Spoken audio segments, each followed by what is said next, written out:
We're all building AI agents, and many of us would have tried a lot of different AI agent building platforms.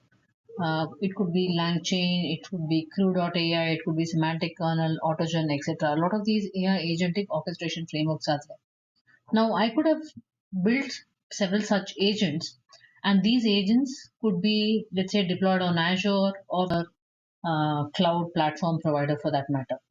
Now, what if I want to have these individual agents or these cross cloud agents or cross domain agents to interact among each other, exchange context, and perform the necessary action? That's where there is a dire need of agent to agent communication among different kinds of agents. So, in some sense, it's a polyglot system of agents, and there is a need for an agent to agent communication. So in that sense, recently Google announced something called as agent to agent protocol. Now, when it comes to the agent to agent protocol, it is an open standard which helps to unlock collaboration among agents, and it's an open protocol which will help agents on different cloud providers to interact, to exchange context, and to work among each other. There is a dynamic multimodal communication between different agents without sharing memory, resources, and tools. And this is an open standard that is driven by the community. Now, what are the key features of an agent to agent protocol? Now, an agent to agent protocol has several concepts like an agent discovery. So, let's say there are multiple agents that are there built on different kind of systems. How do they discover the presence of other agents in the systems? So by exposing something known as an agent card, the A2A's agent card standardize the format of the data that is required during a discovery. And once these agents are produced, the agents can discover the different kinds of agents based on this metadata that you have. It is something on the lines of the model card for models, which give us complete information about a model. On the same lines, there is something called as an agent card, which will help us in either open discovery or a registry based discovery or an API based discovery. So, securing and identifying or discovering agents is one part of it. The second part of it is also notifications that come among different kind of agents that are there and protocols which are there under that agent.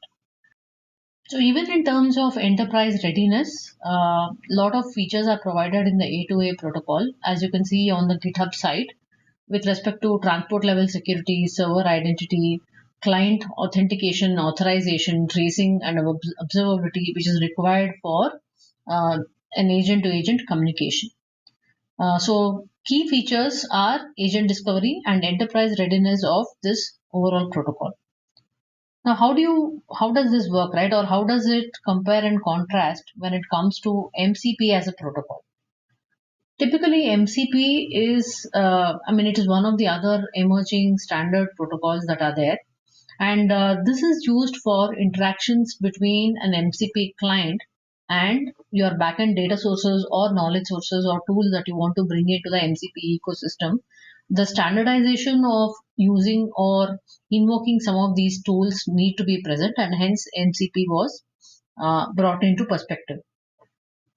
Now, when is an agent to agent use case required and when is an MCP use case required, right? In fact, the documentation on Google clearly states that A2A and MCP go hand in hand.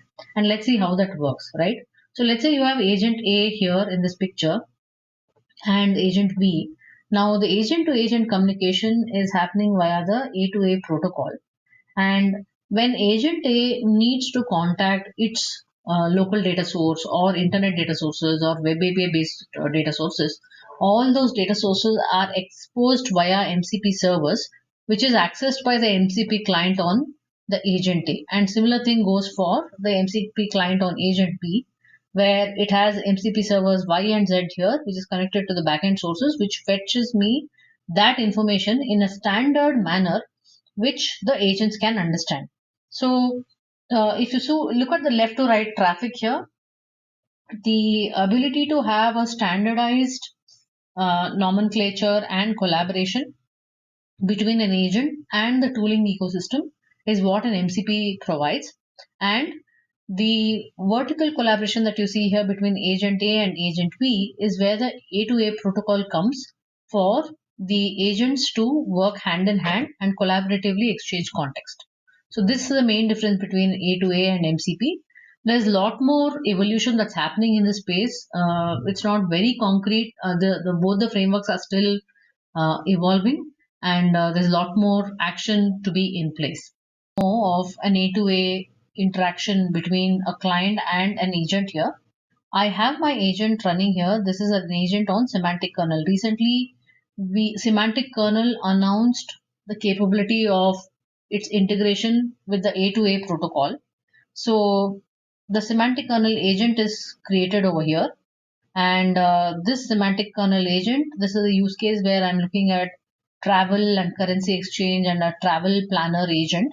This agent is built on semantic kernel, and how let me show you how this agent interacts with a client using the A2A protocol. So let me quickly run the agent here. I have run the agent. The agent is now agent server is coming up on the particular local port 10020. This is a semantic kernel agent server. Now I'm going to use an agent client which will connect to this server. Okay. Now what's happening here is this is my server and it responds to via my client. I'm basically able to connect to the agent client. Now let's say I have a query and I'm saying I'm traveling to Seoul, South Korea for 2 days. I have a budget of so and so. How much is that? What kind of things do I need? I'm asking this question to the agent. Now this client makes a connection to the agent which is created via semantic kernel, and that I have a local deployment here, but it could be a deployment on Azure as well. Now that request reaches the agent planner, and behind the scenes the relevant kind of APIs get invoked or actions get invoked. Now, if I were to explain what the workflow was actually like, I have an A2A client. So the workflow looks like this. I have an A2A client and I have an A2A server. And when I ask a request or a query to the A2A server, the A2A server in turn talks to the travel manager agent. The travel manager agent then looks at the different kinds of plugins or tools which is registered with that agent, invokes those plugins, gives me back the response, and the response now comes back from an A2A server to an A2A client.